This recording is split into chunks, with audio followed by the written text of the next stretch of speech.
said, and I just remember that being the first time in my entire life seeing my dad drop a tear when he told he was mortal. Mm. That there is a clock on his life now. And I just remembered that feeling of what that was. So in that particular scene, when the actress Tiffany came in and she had to deliver that news, I coached her and said, I want you to come in and give it just like this. I caught it. And bruh, she killed it. She just like that. She was like, yeah, get your affairs in order. I mean, I'm like, bitch. Yeah, yeah.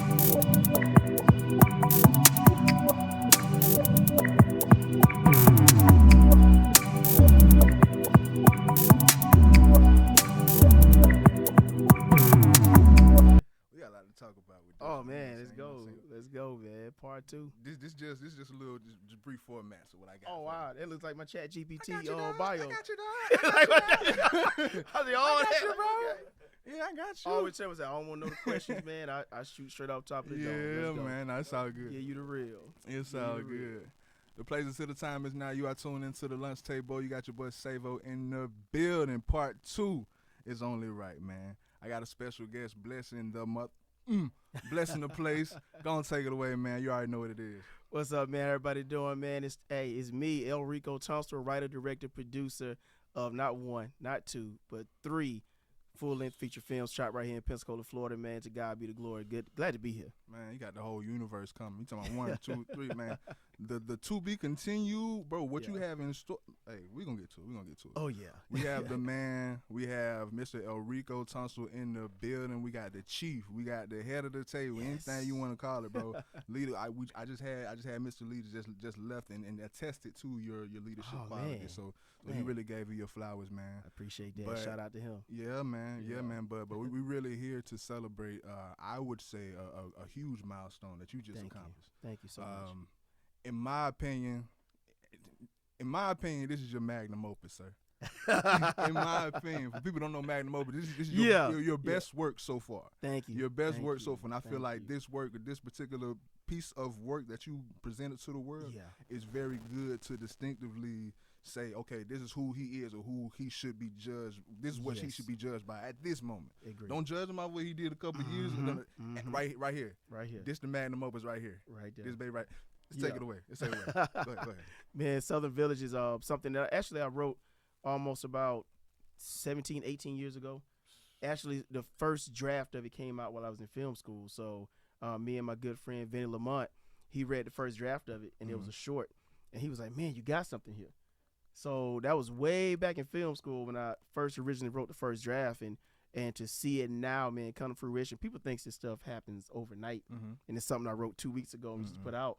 Every idea you see that comes to fruition is something that has been just planted and just nurtured and growed into where it's at now. And for the whole world to see something that started as an idea, from idea to execution, that's what the business is all about. Hey, and that's love, man. That's love. Well, we were going to start it from where we left off. All right. We were going to start at December 28th of last year as far as the actual, you could say, theater release of Southern Village, man. Yes. Walk me towards the preparation and the execution of that particular night. Go through the details, the highlights, what you remember, the feeling.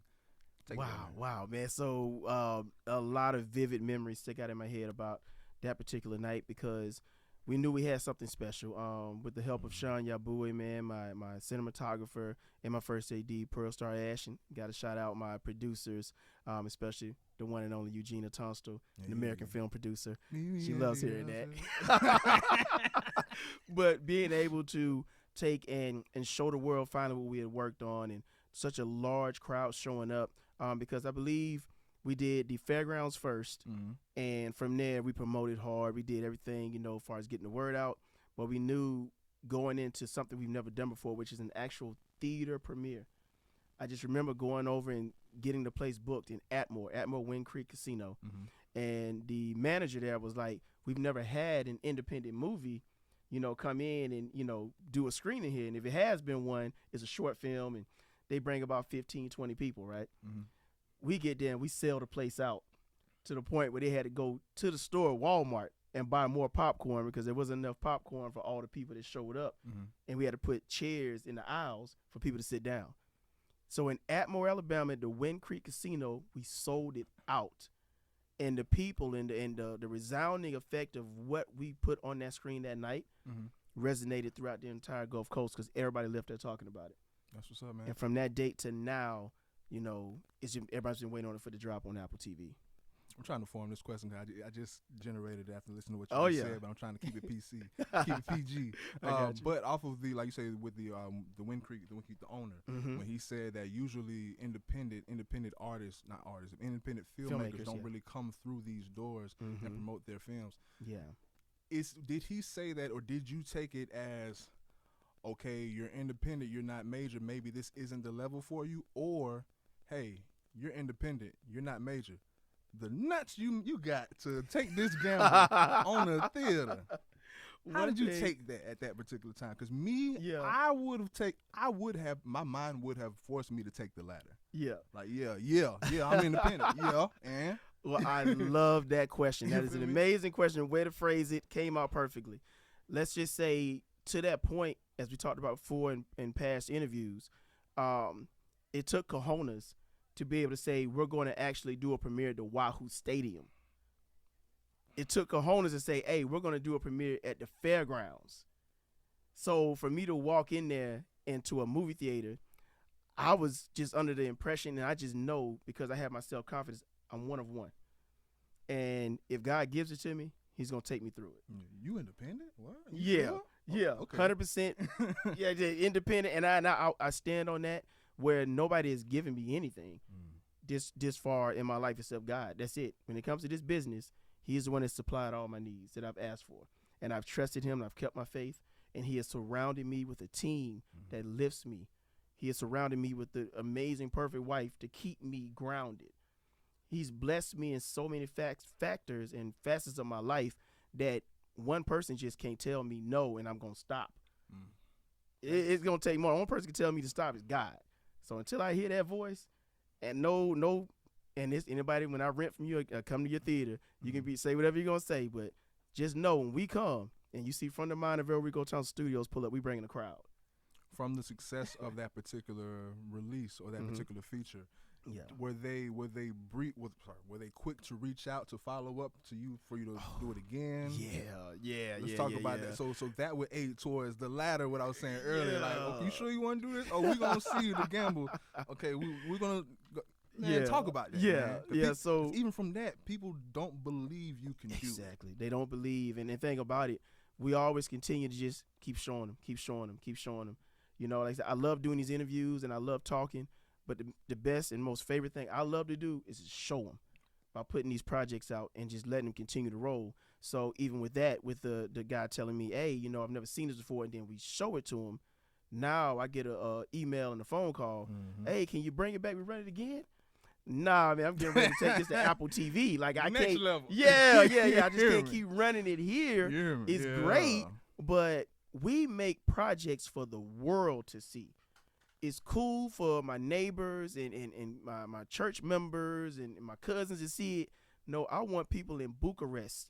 I want people in Taiwan to watch From the Mind of Elrico Tunstall Studios movies, because if I base my life off of just here, we'll never grow to affect everyone we need to affect. So I appreciate the opportunity for Admiral asking me to come back, but nah, we Apple TV now.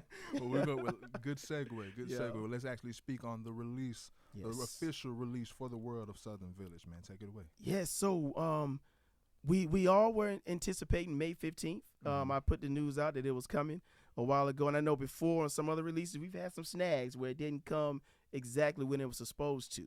But I am now at the point in my career where if I see a date and I'm established enough with the people who gives that power to release dates, it's going to happen. So when I said May 15th, and at exactly, I think, 11 p.m. on May 14th, everybody could just turn on their TV and go to Apple TV, the 2 billion people who have Apple TV, and say, oh, wow, it's up. There was no more waiting this time like it's been the past 2 times, because I was still, getting my foot wet in the game. But, of course, after having 475,000 streams on your movie with over 600,000 streams total on all the movies you've done, the 2 I've done before, I kind of got a little skin now where I can be like, I'm dropping on May 15th. Check it out. And overall, when it comes to the product itself, you can peek the actual evolution Yes. in the production, Yes. in the acting, in the casting. Like you Yeah. can tell the growth each Yeah. one. You can tell you're not complacent to one particular. Exactly. Not I want it to sound away, but you're not complacent to Sacred or how Yeah, Sacred came out. yeah, You know yeah, what I'm yeah, saying? You're like, yeah. okay, I see this as the foundation to where we need to grow with. Mm-hmm. Mm-hmm. My bad. Kids requesting money. Okay, you're good. You're good. I But- get that too. But yeah. Anyway, when Mhm. it comes to this particular the growth, Yeah. I for one want to give you your flowers for one Yes. cause like I said, this is your magnum opus, your best Mhm. thus far. I Yeah. say that to say I'm only I'm ready to see what's next. I can only imagine what you have in the vault because I can tell that you're taking the success off of the past Yeah. and taking that and investing it into something bigger and flipping Yes. it to the next level and getting bigger and bigger, like you say, Yeah.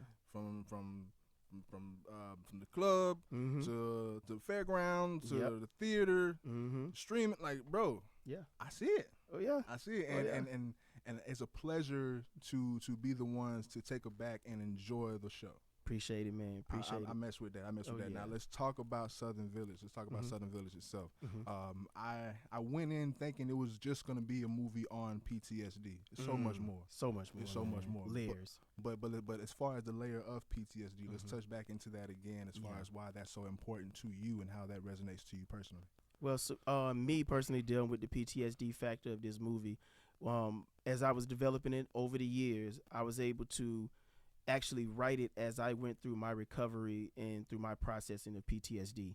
Like I said, when I first started writing it, I was in LA Film School, and then as time went on, of course, I had to deal with the troubles that came from me being in 18 months over in Iraq, in Yeah. Baghdad, and learning to cope with that stress of the post-traumatic stress disorder.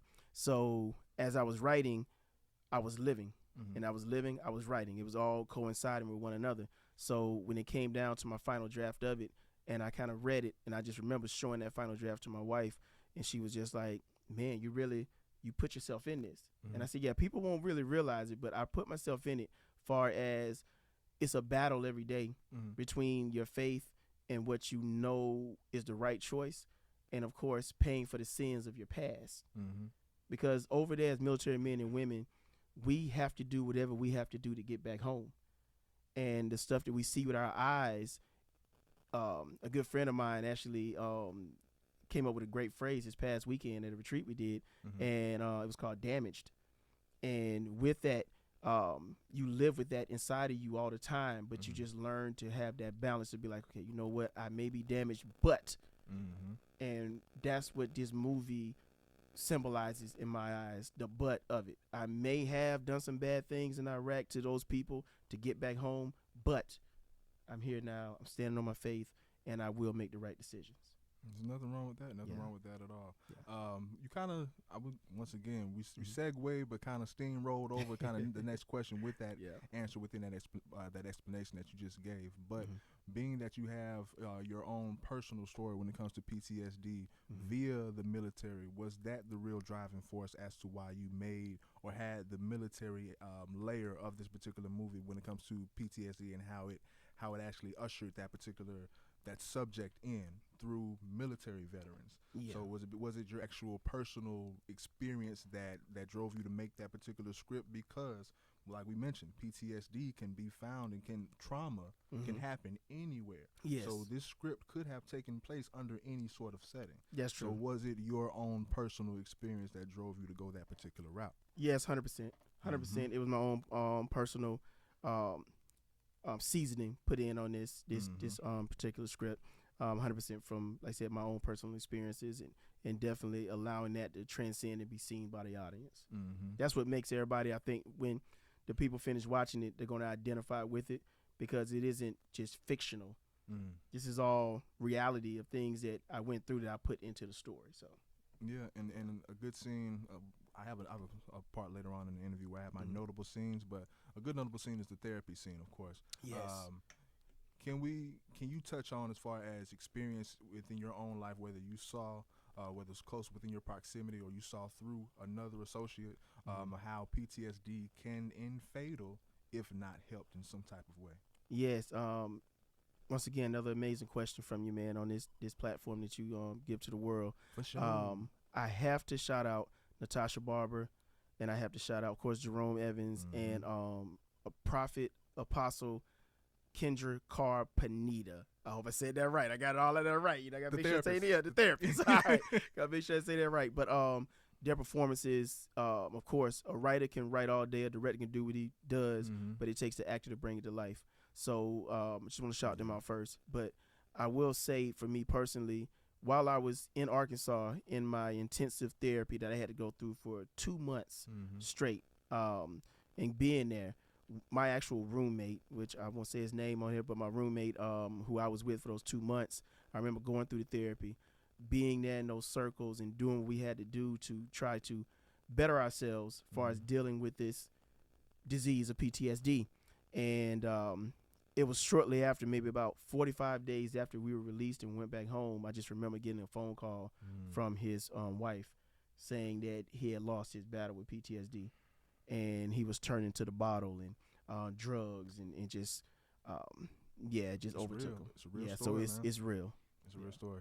And with that, staying on how it personally correlates to you, this movie is dated. Yeah. I don't want to say the date. I don't know if that would be spoiling it. It's okay. It's okay. Okay, so it's dated 1992. Yes. All right. With that, did you have any struggles as far as it may be the casting, the settings? Did you have any problems or any hindrance or any troubles making everything dated to feel like 1992? Or did you have any pressure in doing that at all? No, actually, I would say I wouldn't, because once again, my team is so freaking amazing, man. Like they understand me, they get me. And when they eventually get the script, after the wife reads it and they get it, then they go right into work mode. And like I said, my first AD and my second AD, and of course the help of all the team that's around to build us. We needed a 1992 cell phone, and people are automatically, I got 3 of those in my house. Okay, well, we need to make this set look like, I got it. And everybody was just volunteering, and they had things laying around. And that's what makes what I am able to do look so easy, is because I have resources around me of people who genuinely want to help, and they actually willing to give whatever they need to make this thing successful. So shout out to my team one more time. All right. Yeah. Another good, I would say, tactic, another good, I would say, cheat code when it comes to releasing movies, or just a captivating element is projecting it or promoting it as a true story. Yes. So when it comes to films and true stories, a lot of people have misconceptions that everything that happened in this movie happened. He got shot. He got really. Yeah. If you don't mind, given the percentage, not necessarily don't want to compare and contrast, but give the percentage of what's actual reality or what's loosely based off of that. I would say the only thing, overall, the movie is loosely based. Okay. Because these are all, and that's the reason why the name of the name of the movie, or the name of the company, is From the Mind of Elrico Tunstall Studios. That's the reason why the 472 more scripts that I have already in my head, they're in my head. There's nothing that is like, okay, I've seen this idea on TV, now I'm going to do it. The only thing that anyone helps me out with is that I watch people. And I may take an idea I have in my head, and I may put characteristics of that particular person into that character. But other than that, it's called From the Mind of Elrico Tunstall Studios, because it's from the mind. It's all created from you. So yeah, like it's I would have been looking for Chad, man. Yeah. Chad is the nicest human being. He is. Hey, man. And I told him when he took the role, I was like, You ready for this? And he was like, yeah. And he's from New York.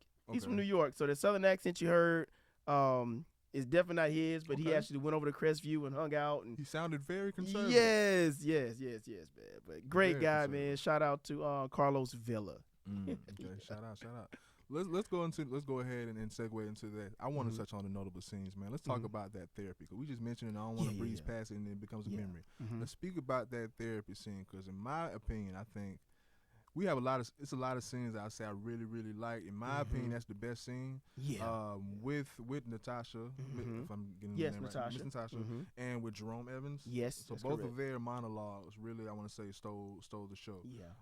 Yeah, definitely. Can Mhm. you give them their flowers, or highlight Yeah. what it was like filming that particular setting? Yeah. And the pastor, and Okay. the therapist, they all did. Yeah, thing. they did that, their thing. That scene alone, Mhm. I think that scene is a good selling point Yes, it is. for this movie. Yes, it is. You know what Yes, I'm it saying? is. Yes, it is. And Yeah. I'll start at the top with Natasha. Natasha Barber is one of the most phenomenal actresses that has ever came into a casting session for me. I had never met her before the day we did the first casting session. And she came in and auditioned, and she sat down in front of me. We gave her the script, and she had maybe like 15, 20 minutes outside to rehearse and kind of get it down. And she came in and she handed it back to us, set it on the table. And what we call off book means she didn't need to look at it anymore. So I was like, wow, you memorized all this already? She was like, yeah, I got it. So we started, cameras rolling, say action, and she goes into it. And as she's reading, Terrence is sitting next to me, and I just look at him and go like, I don't need to see nobody else. I don't need to see nobody else. This woman is Maddie. She is Maddie in this thing. And she blew me away. She took the words that I wrote many moons ago and she brought them to life. And for everybody that I see that auditions for me, comes in to read for me, that's what any casting director looks for. Can you bring my words to life? And she did it. Going to Jerome Evans, which is, Larry Wesley. From the moment that I met him in Mobile. He auditioned. He came to it was a class we were doing, acting class, and he has a twin brother named Tyrone, identical twins. Okay, and he comes in. I remember him getting in front of me, and I gave him a monologue. And yeah, I'm gonna put this out for everybody. Yeah, he fumbled the monologue. Okay, bring your brother in.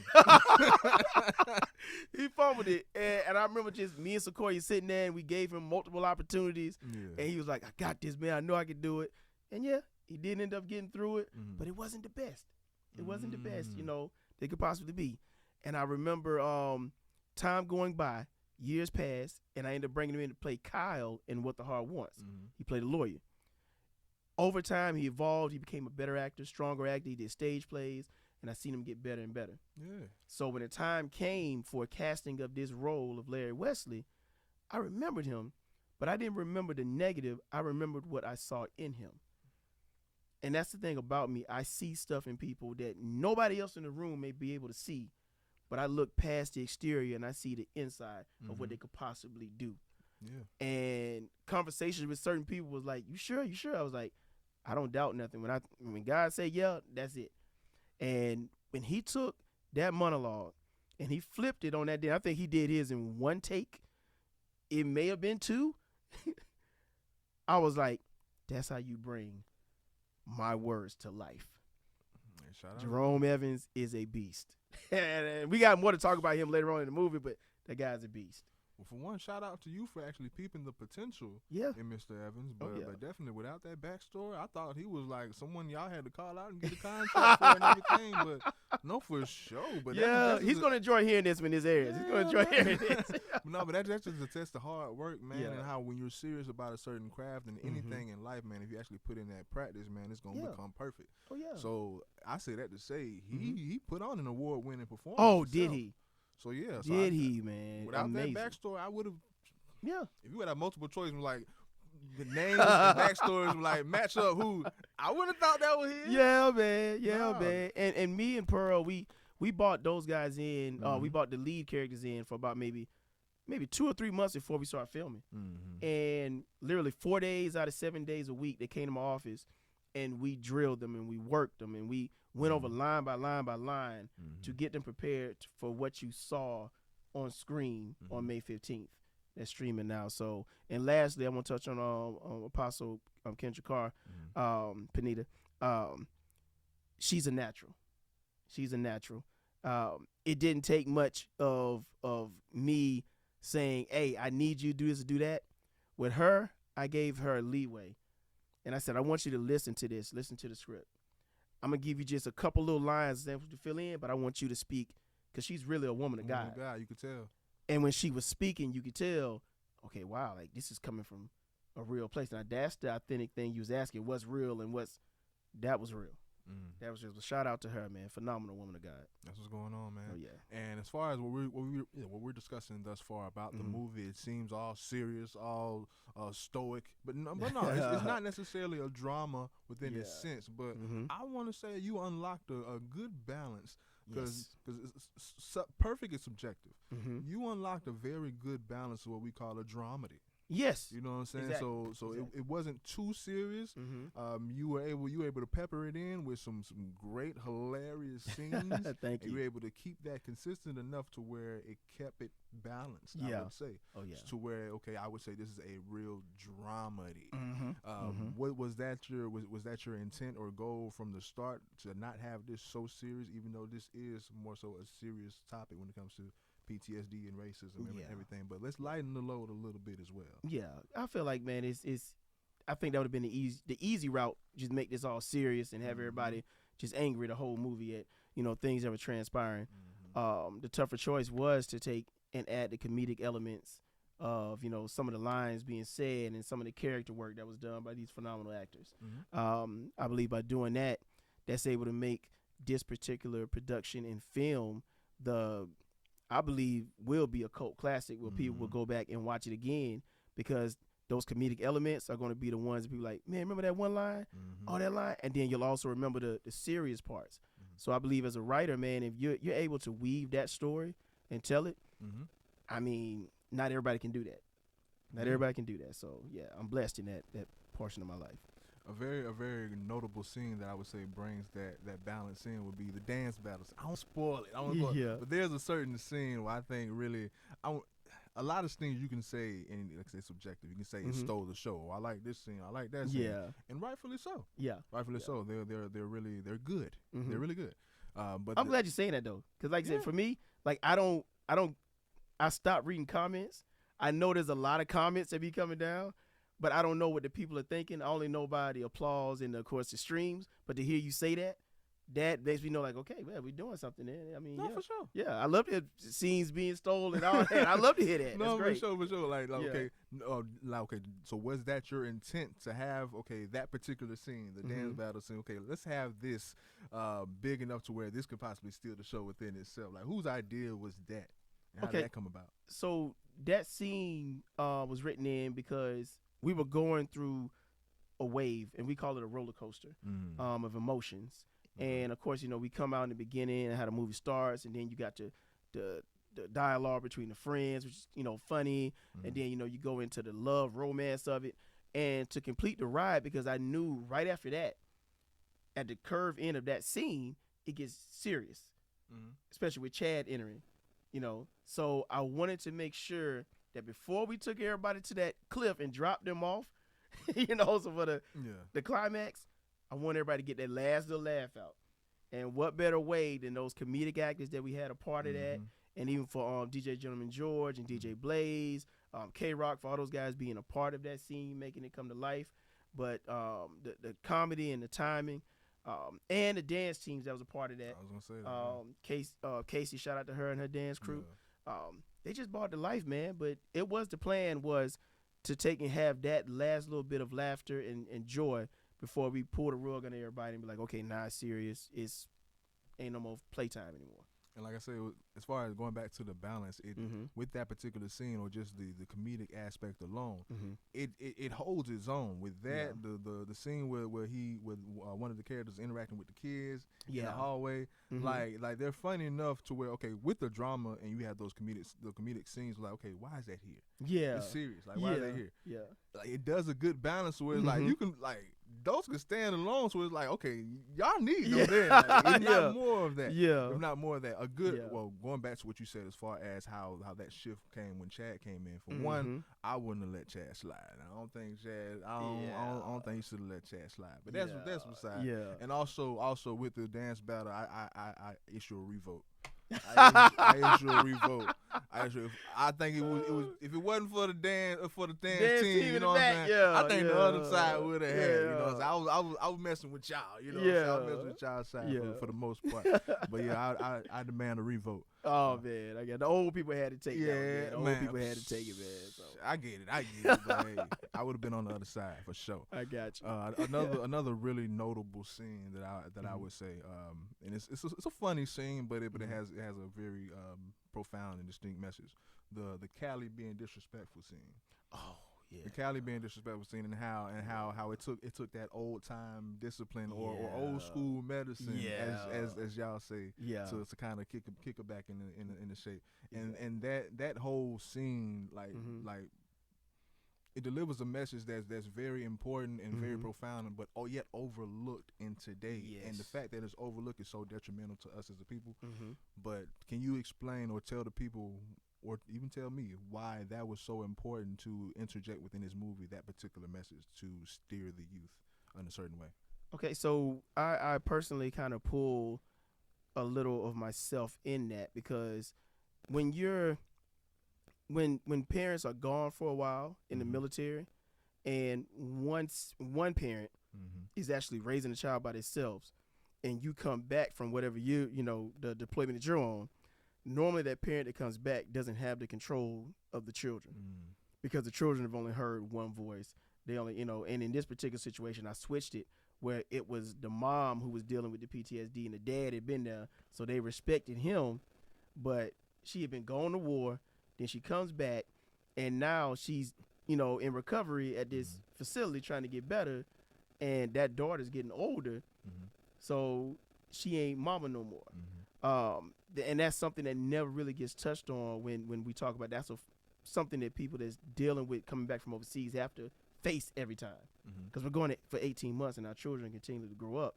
So I think by putting it in there, I was able to show, like, okay, in my way of seeing a situation is sometimes you need a little stiff, little whooping, man, little pop. And get that's yourself what I'm right. getting at. That's what I'm You getting know what I at, mean? like. Stiff little pop sometimes, because, hey, don't forget who the boss around here. But we just had a man that went to jail literally for spanking his child with a belt. Yeah. So it's like, but we all know. We know. But it's Yeah. corporal punishment. That's the term. Yes, and it's so harsh of a term. Yeah. But it's not that. Yeah. But for lack of other terms, corporal punishment has been so stigmatized and demonized to the point where I think, like I say, I think it's all by play and by design. Yeah. But it's so demonized to where you can't discipline your children as they will. Not all of them are cognitively developed at 6 to really understand 4 what and you're 3 saying and all that. Yeah. And to really, you know what I'm saying, have no, a lot of them have attention disorder. Yeah. A lot of children have been tainted as far as their development. That's a side conversation. But when it comes to parenting and as far as that correction, when a child may have an attitude, when they may be steering left, and like I say, I think it's by design to outlaw the way people everything's subjective. I won't say properly parent, but the way people parent, to have more people go astray and more people be lost and more people die out and to control the population or whatever, because they want us stupid. They want us to kill each other. They want our children to run amok. Oh yeah. But sometimes, like I say, especially when they're young, quick correction. Let's go in this bathroom real quick. Yeah. Trust me, when they come back, they'll be fine. Yeah. But today, the person that took them to the bathroom going to jail. Oh yeah. And whoa, when did that happen? Yeah. Like, and it has to be by design, because it makes no sense, especially if that works. So definitely, I for one, I give you a flower. I commend you, but just off of that, did you feel any type of pressure, or did you feel any reluctancy yourself on incorporating that corporal aspect when it comes to your film, as far as, because maybe not speaking this into existence or putting this into your universe, but people can flip that in some way and be like, oh, cancel them. I'll put it like this, as you said before, do I pull in reality into this world that I'm creating, this universe I'm creating? Okay. I received spankings when I was younger. Yeah. Okay, so I'm basing it off from the mind of Elrico Tunstall Studios. I do not take and dictate what anybody else does at their home and what they do. Disclaimer. There you go. So, but from the mind of Elrico Tunstall Studios, I pull from my real life experiences of when I was at St. John Divine Missionary Baptist Church, and Daddy had to get me right. He got me right. Yeah. So the best art is authentic art, and it came from there. Yeah, and I respect that. Yeah. He at the lunch table from the mind of Savo, from the mind of Savo, what y'all know me as, man. Definitely, when it comes to being a parent, you have to be observant in your child to know what they would need and what they would respond to. Exactly. And as far as how efficient you want them to respond in that particular setting. So sometimes, yeah, if you can correct it later on with a one-on-one conversation, do that, and that's a responsibility to do and not put that off. Yep. So you got to nip it in the bud somehow. But definitely, a lot of these mother need their ass whooped, man. And sometimes that's all they need. That's all it takes. That's all it takes. And people correlate that back. Oh, you do that slavery mindset. Like, bro, that's not chattel. That's not. No. Yeah. That's love. Yeah. That's the love. Like, this love I had, and maybe they only knew that love in a certain language. Maybe they didn't know more. But in certain situations, I deserved that spanking. Yeah. A lot of times, they could have heard me out. They could have understood more, but to just completely outlaw that, when sometimes, hey, that's needed. Yeah. That's needed. Yeah, it's so a case by case basis, and like I said, sure. it's how you rule your house is your house. That's your house. So I cannot dictate and tell you exactly what to do, but I can say in my particular movie, from the mind of Elrico Tunstall Studios, that scene was written because that is what I wanted to put in there, because that is what my personal experiences was. So just because somebody might put something in a movie doesn't mean that, you got to do it. No, for sure. But nah, this is my own personal. Oh, yeah, that's a side conversation. I got you. But, You good. But yeah, you good. man. I'm very passionate when it comes to that because I feel like they're trying to kill us out. But as far as another notable scene, when the main woman character got the news from the Kathy nurse. Walton. Yep. When she got the news from the nurse regarding her situation, in correlation to how the public may receive or deal with veterans and the lack of empathy that was shown in that particular scene. Yeah. Was that intentional on what you wanted to show and depict within this movie, as far as how people treat veterans, as far as, okay, y'all done seen war, this news ain't nothing, y'all prepared to die anyway. Yeah. Like, was that intentional, and can you speak on that? Yeah, 100% intentional. Dalton right there ain't no sugarcoating that. That's the way as veterans we do get treated. Once you've served and you've done what you got to do, and you're no longer able to pick up that weapon, they pay you a little money, and then they say, okay, here goes some ibuprofen, and hey, we'll pay for your funeral. That's about basically it.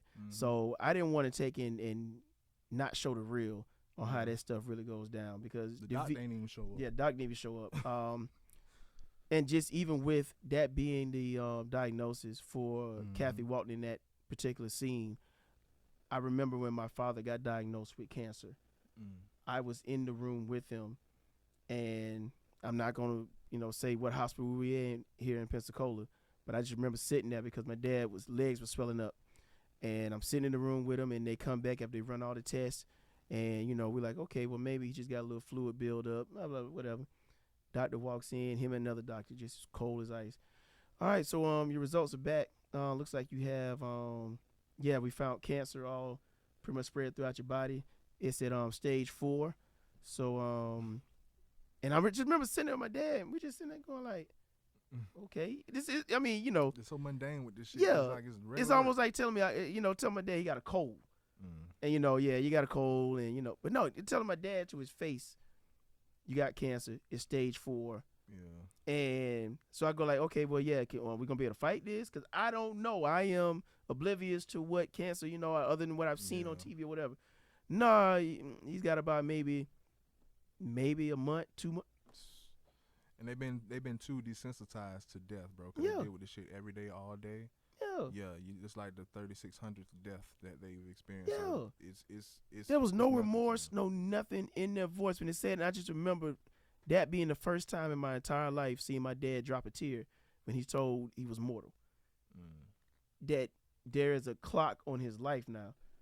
And I just remembered that feeling of what that was. So in that particular scene, when the actress Tiffany came in and she had to deliver that news, I coached her and said, I want you to come in and give it just like this. I caught it.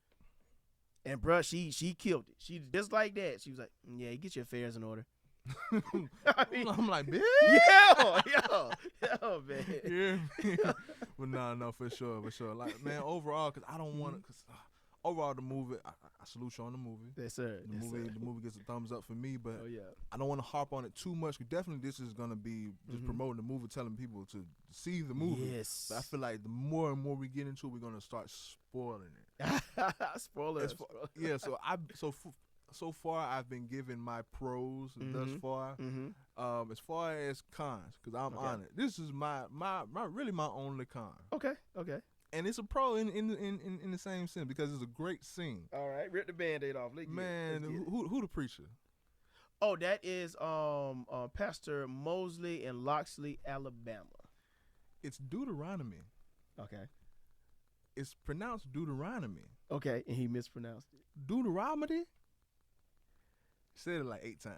Okay, all right. Deuteronomy. Pastor Mosley, we got to work on that. I love it. And I love the message. Yeah, the message was amazing. Because it stoked me. Everyone is when you wake up, you have a choice and a chance. That's it. It's some real things. What you think about the baboon?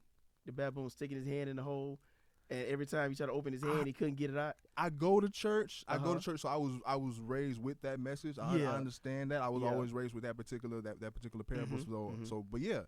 And it resonates with the world today. You know what I'm saying? Yeah. Sometimes you need to let go of things when it's necessary.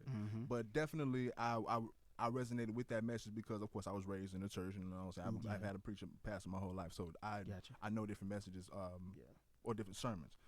But that's as far as speaking on cons. For the movie. Deuteronomy.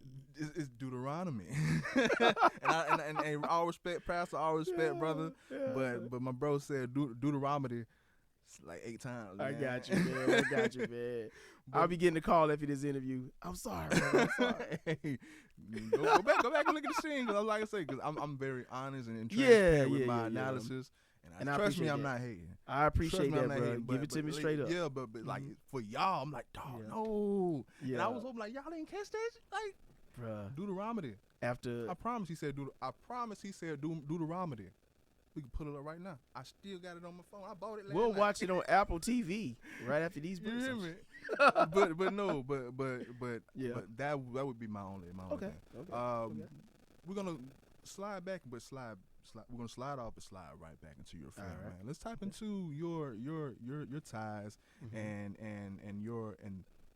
the incorporation of 93 BLX within this particular film, man. You can give them a shout out and how it was to get them to be included within this particular movie. Starts all the way back, man, with Janice Moore, evangelist Janice Moore.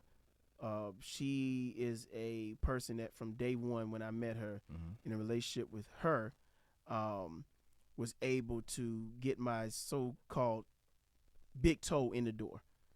Because she was one of the first ones to be like, this guy Elrico is about something. I think he is a friend to the station. That's what they use over there, a friend to the station.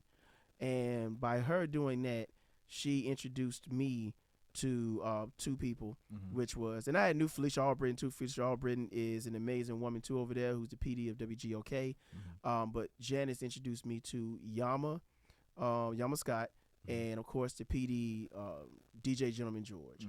From the moment I met DJ Gentleman George, big 6'5" guy, you know, big demeanor and just the way he carries himself, he's all business. He's all business, but he's all about gas, no brakes. That's him. If you say you gonna do something and you do it, you go to him. And one thing that I do, swear, man. One thing that I do in this business is if I say I'm gonna do something, I do it. And with him, man, I came in, I showed, I proved. And Yama, of course, being the person who makes sure that all my advertising is set up over there, all my interviews. I mean, BLX, the relationship with them, when I asked them to actually film inside of Shannard Studios, not everybody gets to go back there. And the fact that they allow me the grace to bring a camera crew in there, and even when I go over there on Monday, Tuesday, or Wednesday, it's no longer like, okay, that's Elrico, put him out in the front. They know me. The station. Yeah, friend of the station.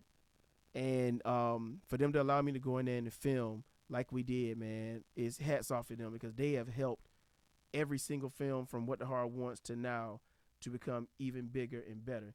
And they're getting my message out all the way down the coast. So I wouldn't be doing what I'm doing without the help of Evangelist Janice Moore, Yama Scott, and most importantly, DJ Gentleman George and Felicia Albritton over there at 93BLX Cumulus Broadcast. Shout out Nikki DeMarks, too. Love you, too.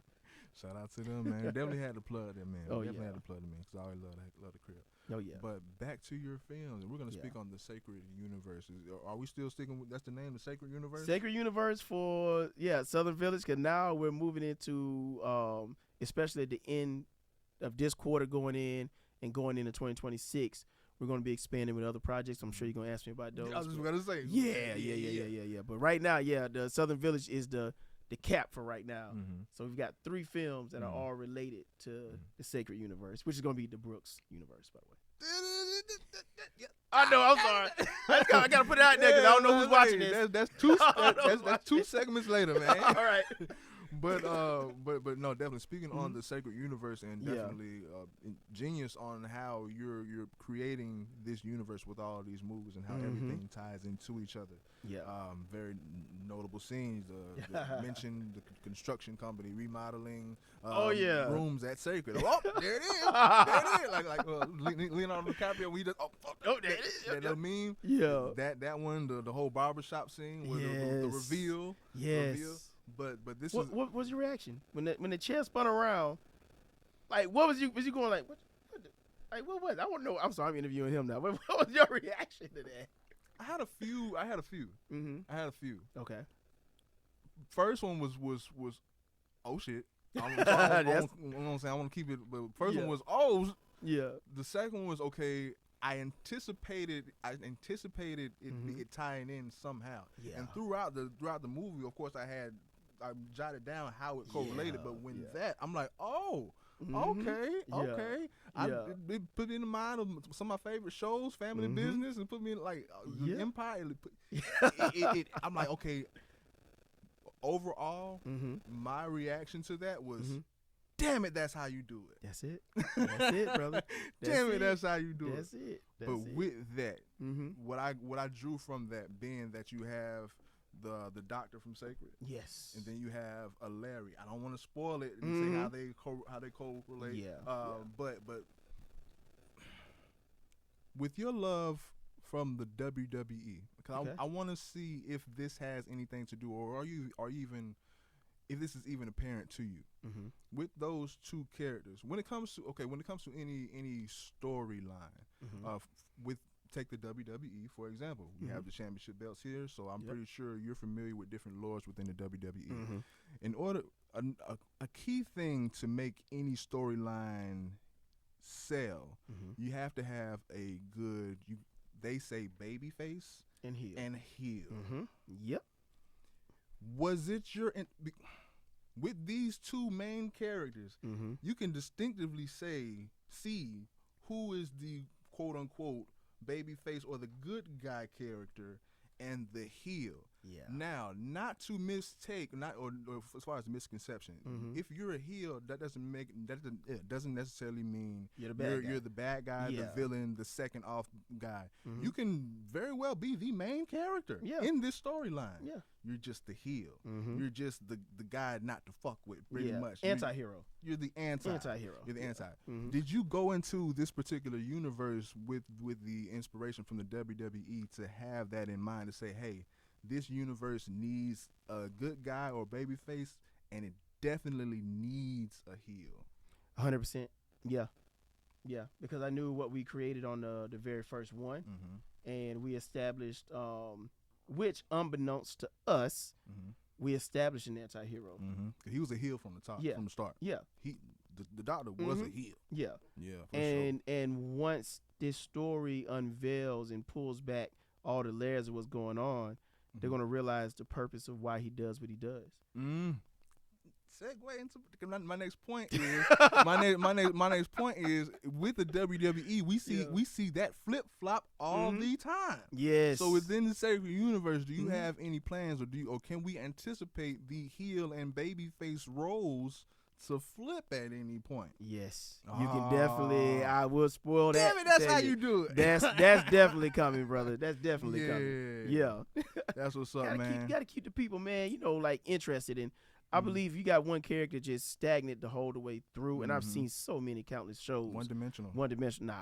We got to see that evolution, man. So that's what's up. Yo, man. Yeah. And some of my favorite shows have that character evolution. Where this season you hate them. Yeah. This season, damn, they're your favorite character. Yeah.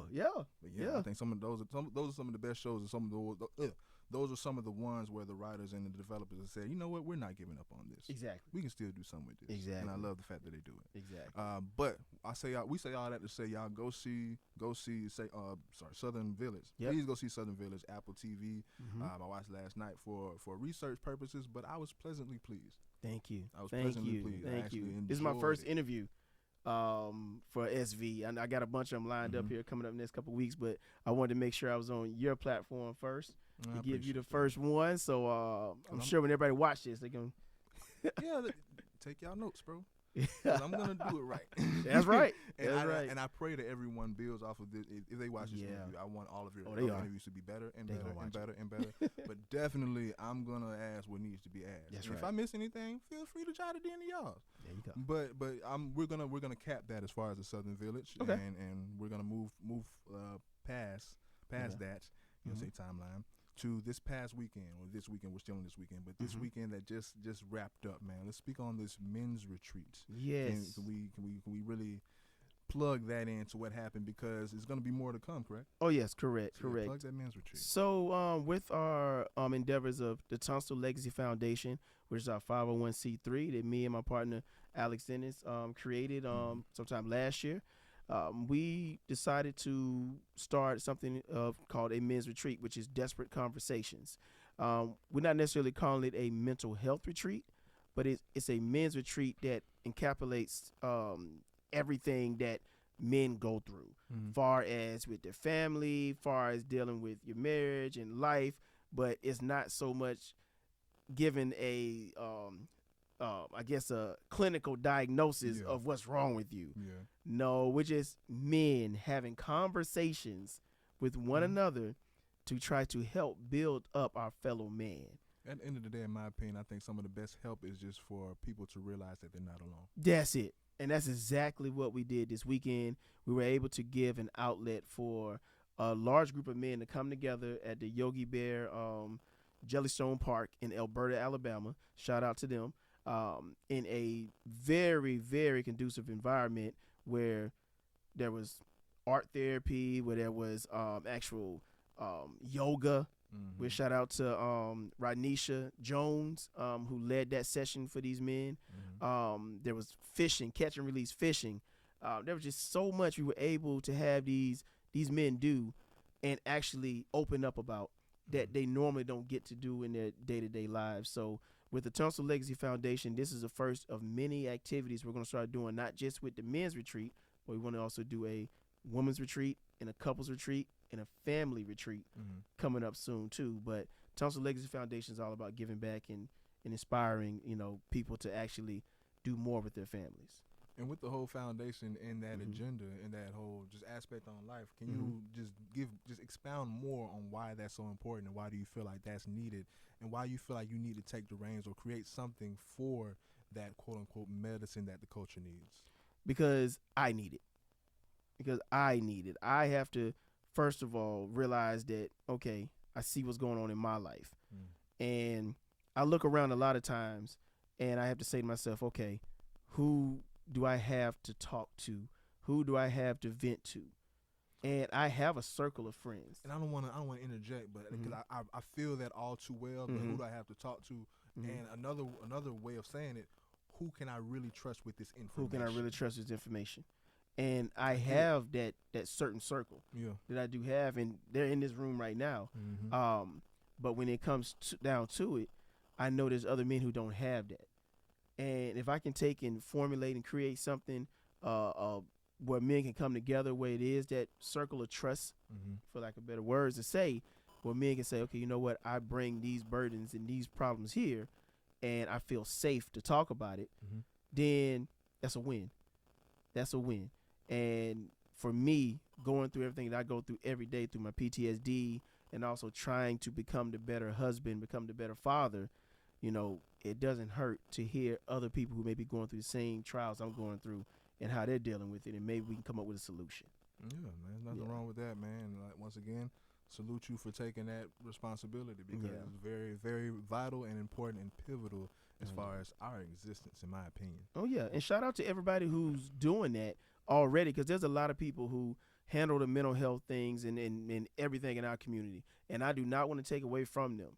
What I want to do is be able to facilitate the retreats for people to actually take and take some time to gather themselves and to better themselves. I am not a doctor. I am not a clinician or a clinical diagnosis. I don't do that. But I provide a safe place. So if you are a mental health provider and you would like to be a part of what we're doing and bring yours to mine and mine to yours, I'm willing to combine with you, listen, and help in any way I can. We need that collaboration for sure. Yeah. And pray to God that this reaches the correct minds and, Yes. and people that are able to provide those particular services that are needed. Yes. Let's go back to you as a creative, man. Let's give some shout outs or some insight on what you have in the works, man. Let's speak on the timeline, you can say, on this universe. Let's speak on what you have coming up. I think the movie Extinction is the next one. Oh, man, you know about Extinction? Man, I got notes, man. I got notes, man. Okay. I didn't even know I was going to get asked that today. All right. I got notes, man. We're going to speak on Extinction really quick, man. Yes, man. A brief synopsis on that, if you don't mind. Let's touch on that, what that's about. And if you don't if you want to, shout out a couple cast members that are set, like dead set and locked in for this particular film. Okay. So I would say this in short. Extinction, starring Ryan Martin, Lee Mathis, action-packed, rated R. Or? You? The first rated R film from the mind of Elrico Tunstall Studios. I'm there. Okay? I'm there. So for all y'all that's been waiting for me to do a rated R movie, I'm there. all right, it's the first one from the mind of Elrico Tunstall Studios. This is action. I'm taking it back to what action movies used to be. When you sit there and watch it in the, this is going to be hard hitting. I'm definitely anticipating that one. All right, there we go. You heard it here first. Yes, sir. Yes, sir. Let's speak on after that, or even within that particular timeline or duration, we have family vibes as well. Yes. That is a project that is going to be a sitcom that will be filmed right here in Pensacola, Florida, starring Caleb Houston. It's also going to be starring Charlene Quinney. It has PMJ. It's got it's a lot of actors in that. But my whole crew, that's far as actors on that, they're all phenomenal. I'm actually, for the first time ever, we're having some directors that's coming off of the tree of the front of mine of Elrico Tunstall Studios. Pearl Star Ash will direct her very first her directorial debut. So people that you vetted, basically. Yes. Jeff Sapp will direct an episode. Darren Bird will direct an episode. Thomas Mitchell will direct an episode. So these are directors that are coming off of our tree that will now have the opportunity to put their names in history as directors from the city of Pensacola, Florida. And most series are like that for people that feel like, different directors, and why aren't you that? No. For most shows, each episode has a different director. Exactly. Really go back and watch the credits. So exactly. That's nothing that's not unordinary. And one thing, too, I want to say, Savo, like, I have always been a person who don't believe in the whole gatekeeping thing. So when I just say what I just said, I hope people realize that it isn't just me directing every single thing. It isn't just me sitting at the top trying to run everything. No, I want to create more fruit on this tree. So I have to give those opportunities. So we're not holding anybody back. It kind of goes into my last topic, but we ain't there. Almost there, not there yet.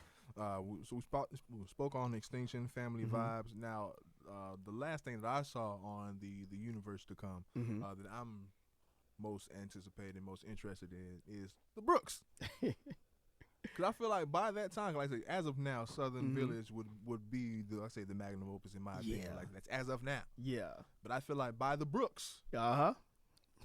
I'm dead front and center with the Brooks. That's a series. Yes. Yes. It may just only be in fruition, like just an idea, but Oh, can we those speak episodes on are, that? yeah, those episodes are written. I mean, Oh man, let's touch on it. Let's touch on it. What ready can to we go. expect? What can we expect? You can expect, man, you can expect for the family from Sacred to come back, fully loaded, ready to pretty much run havoc all over the city and the community, led by a sociopath father who pits his kids against each other in a battle of wills, of who can be closer to daddy than the other one, and just with characters, a slew of characters that'll be making guest appearances on there that are going to keep that world circulating. So that was my question. That was the whole build-up within the Brooks. Can we anticipate to see how you actually connect the whole Sacred universe with where we see cameos and different appearances that actually be like, oh, that's it. It's all going to connect. Hey, I'll put it like this, and then when I say this line, you should know it. On your left. Hey, okay, okay.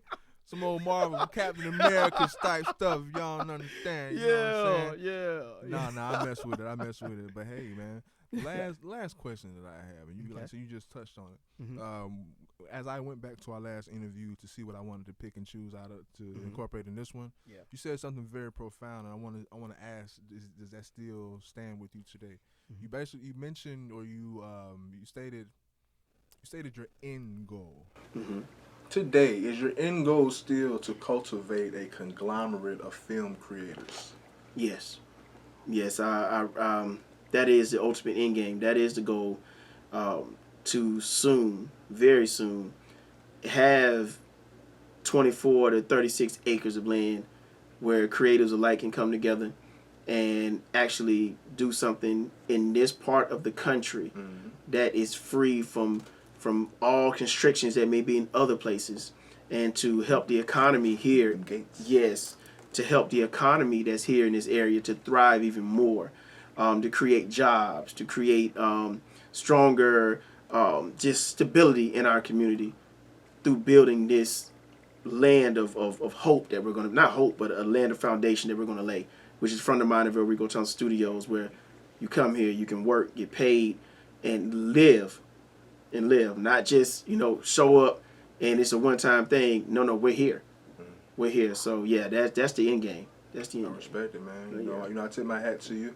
If my head could fit one, for sure. But we finna, before we get out of here, man, I want you to give your shout outs, man. Who would you like to shout out before we wrap this up? As always, my wife, gotta always show her love, because like I said, without her, this would not be happening. Nothing I'm doing would be happening. So her, my children, gotta show love to them. And of course, I gotta show love to all my team from the top all the way down to the bottom. I got somebody special who drove all the way from Sacramento, California to come back here and to help get us to the finish line. And that is my boy Favor. Hey. He's in the building right now. So shout out to him. And then I got a shout out also to, You based out of California? And you here? My dog. Okay. all right. Yeah. Oh, my bad. I ain't mean to cut you good. Yeah. But Shout that's outs. Yep, shout out definitely. I also got to shout out my main man, Mr. G. Been riding with me now for a minute since high school. So thank him, man, for stepping in, man. We had a discussion about who every single set that I have created over now. We're on the fifth project. He's been on every single set. Doing something.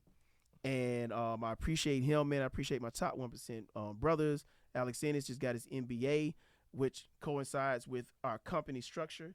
So having somebody in the company with the MBA, along with me being the creative and him being the business side, helps keep everything going. And of course, my first AD Pearl. I can go down the line. There's so many people to thank. All my directors and Darren Bird, Jeff Sapp for helping the movie What the Heart Wants amass 475,000 streams. Him and Miriam McGriff.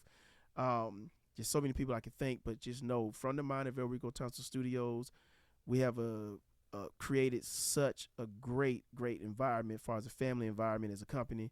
And I thank every single person who has made this possible, even the ones who are no longer here with us. Thank you as well. Hey, well, I respect that. I respect that for sure. Yeah. Any questions for me? Yeah, I got a question for you. Man. I got a question for you. When can we get you in a movie? When you want me. There you go. You heard it right here. I believe the choir director needs a brother. Oh, okay. All right, as long as I ain't gotta do nothing funny, we can work. Man. As long as I got, I mean, not comedic funny, but other funny. As long as I ain't, yeah. Okay, We can do something. I got you. definitely don't mind that. We can definitely work. That's it's another one of the dreams that I have. But Okay. yeah, I'm over here building a lot of stuff. You sit next to a man that can make it happen. You want? I got you. Trust me. Say less. They say less. It's all. Hey, I'm with it for sure. Hey, well, the place at the time is now. I hope y'all really enjoyed this interview. It was a pleasure executing it, and it's gonna be a pleasure putting it together and putting it out for sure. Anything you want to say before we bend it? To God be the glory, man. You guys continue to watch, support the movie. It's out. Apple TV is there. You guys go watch it. Tell all your friends. Spread the word. We are an independent film company based right here in Pensacola, Florida, but we need your help getting the word out.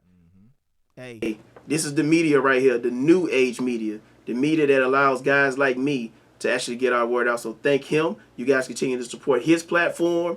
Share this. Share every video that he has. This guy has content, and he's creating great content. So make sure you support it, guys. We out.